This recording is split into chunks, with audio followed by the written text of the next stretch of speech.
என்னை தாழ்த்தி உன் கரத்துல ஒப்பு கொடுக்கிறேன் ஆண்டவரே. தகப்பனே, என்னை மூடி மறைத்து நீங்க வெளிப்படுங்கப்பா. இதுக்கு அர்த்தம் நீங்க சொல்லுங்க ஆண்டவரே. என் வாயை பயன்படுத்துங்கப்பா.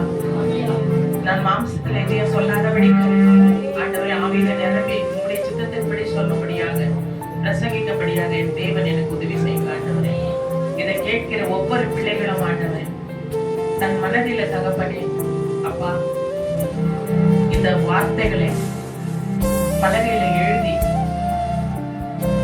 தேவன் என்னோட பேசினார்.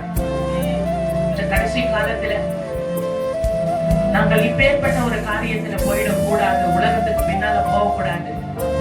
நாங்கள் ஆண்டவரோடு கூட பரிசுத்தமா நடக்கணும். நாங்கள் செய்கிற பாவ காரியங்களை விட்டுவிட்டு பரிசுத்தமாய் நடக்கணும். எங்க கண்கள், வாய், காது, இருதயம் எல்லாமே பரிசுத்தமாய் இருக்கணும். அப்படி என்ற ஒரு எண்ணம் எல்லாருக்கும் வரணும் ஆண்டவரே. யார் மனதை புண்படுத்துற போது இருக்கக்கூடாது சுவாமி.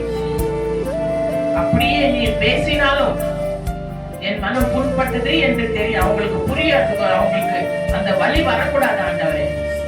நான் திருந்தும்படியாக என் தேவன் என்னோட கூட பேசினார் என்று அவர்கள் சந்தோஷப்படணும் ஆண்டவரே.